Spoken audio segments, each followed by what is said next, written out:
Class 10th maths अध्याय 3 से जो कि 2, 4 वाले रैखिक समीकरण युग में है, इससे 4 नंबर का एक क्वेश्चन आएगा। उस क्वेश्चन को करने के लिए हमने यहाँ पर 3 क्वेश्चन ले रखे हैं। परीक्षा की दृष्टि से मोस्ट इम्पॉर्टेंट है। आपका कोई सा भी एग्जाम हो, हर एग्जाम में इन सवाल में से एक सवाल देखने को मिलता है। 3 एग्जाम सवाल हैं। पहला सवाल था हमारा 68 पेज पर हिंदी मीडियम बुक में, एग्जाम्पल नंबर 15। पी के किस मान के लिए ये समीकरण युग में दे रखे थे, इनके अद्वितीय हल होंगे। पी के किस मान के लिए समीकरण युग में के अद्वितीय हल होंगे, यूनिक सॉल्यूशन होंगे। तो हमें यूनिक सॉल्यूशन की परिभाषा या सूत्र होता वो मालूम होना चाहिए। a1/a2 बराबर नहीं होता b1/b2 के, उस कंडीशन को लगाएंगे हम। तो सबसे पहले हम जो पहला समीकरण होता है उससे हम a1 b1 c1 निकालेंगे। तो समीकरण नंबर 2 से हम a2 b2 c2 निकालेंगे और सूत्र में मान रखेंगे। त्रिक गुणा करने से हमें या सरल करने से आंसर मिल जाएगा। तो हम जो पहला समीकरण होता है उस पहले समीकरण से हम नंबरिंग कर ली हमने। ये पहला समीकरण है हमारा, ये दूसरा समीकरण है। पहले समीकरण से हम a1 b1 c1 निकालेंगे। हम देख रहे हैं यहाँ पर x के का जो गुणांक है, x का जो कोफिशिएंट है 4 है, तो वो a1 है। a1 = 4। y के बाजू में क्या है, y का गुणांक कहलाता, कोफिशिएंट कहलाता p है, तो b1 बराबर p और लास्ट में विदाउट एक्स वाई वाला c1 है, c1 बराबर 8। समीकरण 1 से a1 b1 c1 मिलते हैं। एक्स वाई के जो गुणांक है उनको a1 b1 कहते हैं हम, और लास्ट में जो विदाउट एक्स वाई वाला है उसको c1 कहते हैं। इसके बाद a2 बराबर समीकरण नंबर 2 है हमारा। समीकरण नंबर 2 से x के बाजू में क्या दिया है, 2 दिया है, तो a2 बराबर 2, b2 बराबर y के बाजू में क्या दिया है 2 और c2 बराबर 2। इस टाइप से हम पहले समीकरण से a1 b1 c1 निकालते हैं, दूसरे समीकरण से a2 b2 c2 निकालते हैं। अब मैं लिखने जा रहा हूँ समीकरण निकाय के अद्वितीय हल होंगे यदि, इसका सूत्र होता है वो लिखूंगा। हिंदी में जो लिख रहा हूँ वो क्वेश्चन देख के लिख रहा हूँ मैं। तो हम यहाँ पर लिखेंगे समीकरण निकाय के या युग में कह सकते हैं कि अद्वितीय हल है यदि a1/a2 बराबर नहीं है b1/b2 के। ये सूत्र है हमारा, डिब्बे में जो लिखा वो सूत्र है हमारा। जो हिंदी है वहाँ से क्वेश्चन देखने को मिल जाएगी हमें। वैल्यू पुट कर देंगे। a1 का मान 4 था, a2 का मान 2 था, बराबर नहीं, b1 का मान p था और b2 का मान 2 था। देखिएगा दोनों के बटे की बात कट जाएगी, 2 एकम 2, 2 एकम 2। तो हमने काट दिया 2 एकम 2 और 2 एकम 2, तो p बराबर नहीं 4। कितना इजी क्वेश्चन है ये, जो एग्जाम में देखने को मिलता है और मोस्ट इम्पॉर्टेंट भी है। ठीक है, आप देखोगे कि ये ऑब्जेक्टिव भी बनता है। हम देखते हैं वो 4 में से एक छांटो विकल्प के रूप में आता है, खालिस्तान के रूप में आता है, सही गलत कुछ भी आ सकता है। उसमें ये अद्वितीय हल की कंडीशंस होती है, अपने को याद रहेगी तो वहाँ भी काम आता है और 4 नंबर में भी काम आ रहा है। ठीक है, अगला क्वेश्चन था के किस मान के लिए समीकरण निकाय के अपरिमित रूप से अनेक हल होंगे। वो इनफाइनाइट सॉल्यूशन की बात करते हैं हम। तो तीनों बातें बराबर a1/a2 बराबर होता है b1/b2 के, बराबर होता है c1/c2 के, ऐसा हम जानते हैं। जब समीकरण निकाय के अपरिमित रूप से अनेक हल होते हैं उस शर्त को लगाएंगे। तो पहले हम पहले वाले समीकरण से a1 b1 c1 निकालेंगे और दूसरे से हम a2 b2 c2 निकालेंगे, फिर हम सूत्र में मान रखेंगे। तो हम यहाँ देख रहे थे ये पहला समीकरण है, ये दूसरा है। पहले वाले से हम जब निकालेंगे मान तो हम देख रहे हैं x के बाजू में k है, तो a1 बराबर k, b1 बराबर y के बाजू में क्या दिया है 3 और c1 बराबर -k-3। ये हमने a1 b1 c1 पहले समीकरण से निकाल लिए।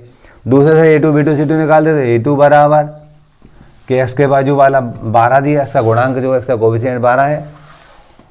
b2 बराबर y का गुणांक k है और c2 बराबर ऋण k। अब यहाँ लिखेंगे, जो हिंदी लिख रहा हूँ मैं, आपको घबराना ही हिंदी से, ये अपने हमें क्वेश्चन में लिखी मिलेगी। समीकरण निकाय के अपरिमित रूप से अनेक हल होंगे। निकाय के अपरिमित रूप से अनंतः अनेक हल हैं यदि a1/a2 बराबर b1/b2 बराबर c1/c2। ये सूत्र है जो ऑब्जेक्टिव में भी काम आता है और यहाँ डिस्क्रिप्टिव में भी हम देख रहे हैं। वैल्यू पुट कर देंगे हम। a1 का मान k था, a2 का मान 12 था, बराबर b1 का मान 3 था, b2 का मान k था, बराबर c1 का मान k ऋण 3 था, ऋण का k ऋण 3, और इसका मान था हमारा ऋण k। ऋण से ऋण कट जाएगा। अब देखिए किन्हीं भी दो पदों की हम तुलना कर देंगे तो हमें एक का मान मिल जाएगा। शुरू वाले दो पदों की हम तुलना कर रहे हैं, त्रिया गुणा कर रहे हैं। फिर तुलना करने के बाद तो आप देखोगे k का k से गुणा करेंगे तो k का वर्ग हो जाएगा, और 12 का 3 से करेंगे 12 3 36 हो गया। तो k की घात 2, 36 को लिख सकते हैं 6 की घात 2, 6 से 36 होता है। तो k बराबर हमारा आया 6। इस प्रकार से ये दूसरा क्वेश्चन हो जाता है जो पेज 68 पर एग्जाम्पल नंबर 16 में छपा हुआ है हिंदी मीडियम बुक में। ठीक है, अब पेज 70 पर हम देखते हैं एक्सरसाइज हमारी 3.5 है, दूसरे का दूसरा है ना। इसमें के किस मान के लिए समीकरण युग्म के कोई हल नहीं होंगे। तो यहाँ हम कोई हल नहीं होंगे उसकी उस शर्त को लगाएंगे, लेकिन इस बात का ध्यान देंगे कि हम जानते थे जो स्टैंडर्ड समीकरण होता है a1x धन b1y धन c1 बराबर 0 होता है। तो बराबर के बाद 0 होना चाहिए, लेकिन बराबर के बाद वहाँ 1 दे रखा, तो पक्षांतर से इधर लेके आएंगे 1 को हम। ऐसे ही वहाँ पर वो 2 के धन 1 है, उन पक्षांतर से इधर इस तरफ लेके आएंगे। हम एक मानक रैखिक समीकरण बना रहे हैं। ठीक है, इसके बाद a1 b1 c1 निकाल पाते हैं। इसको सही रीसेट करेंगे हम तो 3x + y - 1 बराबर 0 समीकरण 1 बन गया। 1 को इधर लाया तो ऋण 1 हो गया। क्लियर। उधर से वो 2 के धन 1 को इधर लाएंगे तो ऋण का हो जाएगा। तो क्या लिखेंगे हम 2 के ऋण 1 x धन के ऋण 1 y ऋण 2 के धन 1 बराबर 0 समीकरण नंबर 2। ठीक है, समीकरण 1 और 2 दिख रहे हैं आपको। हमने इसको स्टैंडर्ड समीकरण में चेंज कर लिए हैं, बराबर के बाद 0 बना लिया है। a1x धन b1y धन c1 बराबर 0 होता है स्टैंडर्ड समीकरण, वैसा हमने बना लिया है। पहले वाले समीकरण a1 b1 c1 निकालेंगे हम। तो हम देख रहे हैं a1 का जो मान है x के बाजू में क्या दिया, x का गुणांक कहलाता, वो कोफिशिएंट कहलाता 3 है। b1 y का कोफिशिएंट, y के बाजू में क्या है, y के बाजू में कुछ नहीं है, 1 मानेंगे, क्या है 1 छिपा रहता है। तो b1 बराबर 1 और c1 बराबर ऋण 1 लास्ट वाला। सही है। इसी टाइप से a2 बराबर x के गुणांक क्या दिया है 2 के ऋण 1, b2 बराबर क्या दिया है k ऋण 1 और c2 बराबर क्या दिया ऋण 2 के धन 1। क्लियर। इस टाइप से हमने देखा। अब यहाँ जो हिंदी लिखूंगा उससे घबराना नहीं है, ये हमें क्वेश्चन में लिखी मिलती है। समीकरण निकाय के कोई हल नहीं होंगे, तो यहाँ लिखेंगे हम समीकरण निकाय के कोई हल नहीं है यदि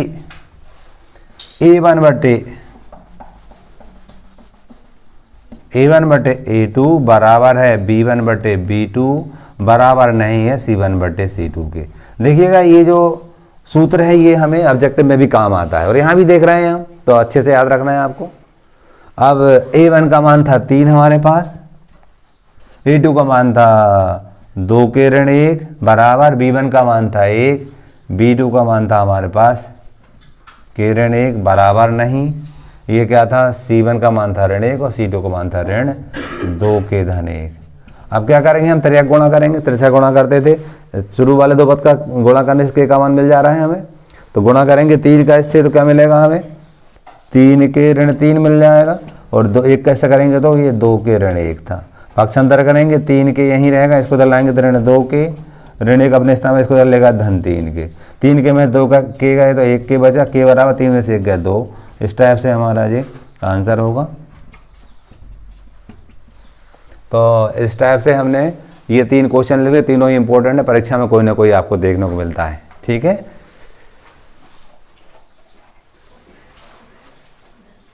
हम देख रहे हैं अब 56 पेज का उदाहरण नंबर 7 और 63 पेज का प्रश्नावली 3.4 का पहले का दूसरा। पहले मैं आपको प्रतिस्थापन विधि सिखा रहा हूँ, फिर विलोपन सिखाऊंगा।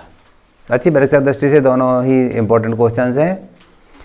प्रतिस्थापन विधि में क्या होता है, जो समीकरण दिए होते हैं उन समीकरणों की हम पहले नंबरिंग करते हैं। समीकरण 1 और 2 कह दिए, फिर जिस किसी से भी एक्स का या वाई का मान निकालना आसान होता है उससे एक्स का या वाई का मान निकाल लेते पक्षांतर के द्वारा। देखिएगा समीकरण नंबर 2 से एक्स का मान निकालते आसानी से दिख रहा है। इससे अपन एक्स का मान निकाल लेंगे और उसको समीकरण नंबर 1 में रख देंगे, प्रतिस्थापित कर देंगे हम। ठीक है, तो यही होता है हमारा। सबसे पहले नंबरिंग करी हमने, समीकरण नंबर 1 कह दिया, इसको समीकरण नंबर 2 कह दिया।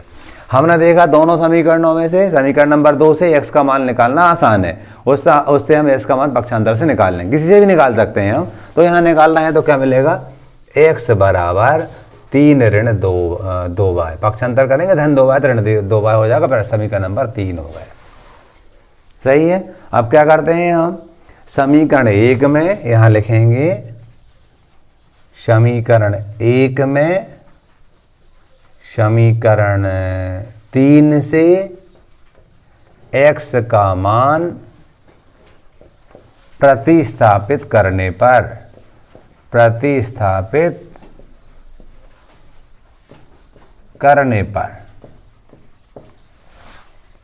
पर प्रतिस्थापित करने पर। तो देखिएगा इस समीकरण को लिखेंगे हम 7x minus 15y is equal to 2, समीकरण नंबर 1 है। इसमें s के स्थान पर ये रख देंगे हम 3 माइनस 2y।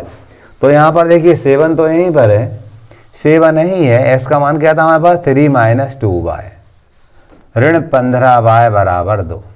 क्या किया, s के स्थान पर s का मान रख दिया जो 7 माइनस 3 माइनस 2y था। गुणा करेंगे हम 7 3 21। सबको समझ में आ रहा होगा, समीकरण नंबर 1 लिखा है, 1 में s के स्थान पर ये मान रख दिया, अंदर गुणा करूँगा 7 3 21, 7 दूनी 14 बाय और ऋण 15 बाय तो यहीं था ही बराबर 2। इसको करेंगे हम तो देखिएगा ऋण 14 ऋण 15 ऋण 29 बाय हो जाएगा, 2 अपने स्थान पर, इसको उधर लेगा ऋण 21, ऋण 29 बाय बराबर घटाने पर ऋण 19 आया, ऋण से ऋण कट जाएगा हमारा, ये बाय बराबर 19/29, एक आंसर हो गया हमारा। इस मान को समीकरण नंबर 3 में रखेंगे तो इसका मान मिलेगा। यहां लिखेंगे हम समीकरण 1 में y बराबर 19/29 प्रतिस्थापित करने पर। तो देखिएगा x बराबर 3 ऋण 2, इसका मान था हमारे पास 19/29, x बराबर लघुत्तम आया 29 का 3 से गुणा करेंगे 87 और 29 दूनी 38 हो गया, 19 दूनी 38 हो गया। सही है, 29 का इससे करेंगे 29 3 87 और 19 दूनी 38 हो गया। अब घटाएंगे हम इसको तो देखिएगा 17 में से हट गए, ये यहाँ पर देखो अपन क्या करते हैं 87 में से हम 38 घटाना है, ऐसा यहाँ से उधार लेंगे 17 हो गए, 17 से हट गए 9, यहाँ पर क्या बचेंगे हम देख रहे हैं कि इधर ले लिया तो 7 में से 3 गए 4 बचे। ठीक है, तो 49/29 है जी हमारा दूसरा आंसर होगा। इस टाइप से हमने इस सवाल को बनाया। ठीक है, अगला सवाल था हमारा विलोपन विधि। विलोपन विधि में क्या करते हैं हम, x के गुणांकों को देखते हैं और y के गुणांकों को देखते हैं, यदि वो समान नहीं होते हैं तो समान बनाते हैं। हम यहाँ पर देख रहे हैं x से गुणांक समान नहीं है, y के भी समान नहीं है, तो हम x के या y किसी के भी गुणांक समान बनाएंगे। तो सबसे पहले इसकी नंबरिंग कर दी है हमने, ये समीकरण 1 था, ये समीकरण 2 था, ब्रैकेट लगा लिया हमने, ये पूरा ब्रैकेट लगा लिया। हम देख रहे हैं यहाँ x का गुणांक 2 है, 2 को गुणा समीकरण नंबर 1 में कर देंगे, यहाँ x का गुणांक 3 है, 3 गुणा समीकरण नंबर 2 में कर देंगे। ऐसा हम बाजू में लिख सकते हैं, ना लिखो तो भी चलेगा। ठीक है, अब देखिए गुणा करेंगे ना तो 2 3 6x, 2 चौको 8y, 2 का 10 से करेंगे 20, समीकरण नंबर 1। 3 का 3 दूनी 6x, 3 दूनी 6y और 3 दूनी 6, समीकरण नंबर 2। देखिए x से गुणांक समान हो गए हैं। अब गुणांक समान हो गए, इनके चिन्हों को देखते हैं।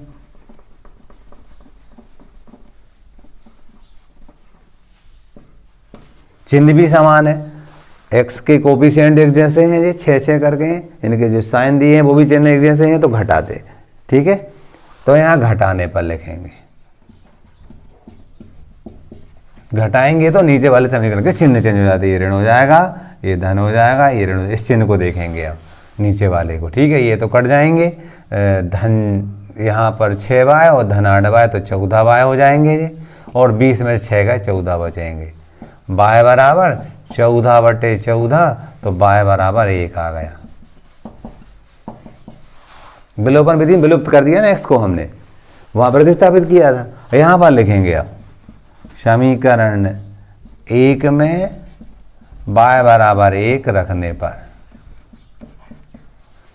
1 क्या था हमारे पास, 3x + 4y बराबर 10, समीकरण 1 था हमारा।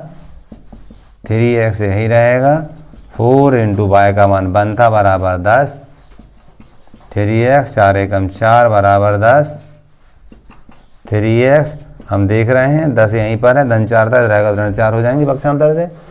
यहाँ पर घटाएं 3x बराबर 10 में से 4 गए 6 बचेंगे हमारा। तो x बराबर ये आप देख रहे हैं कि 3 गुणा करा है, भाग करेगा, बटे में जाएगा ये, तो x बराबर आ गया 2, 6, 3 दूनी 6 होता था। हम आंसर की बात करते हैं तो आंसर में x बराबर 2 और y बराबर 1, ये हमारा आंसर होगा। इस टाइप से हमने प्रतिस्थापन भी देखी और विलोपन भी देखी, ठीक है।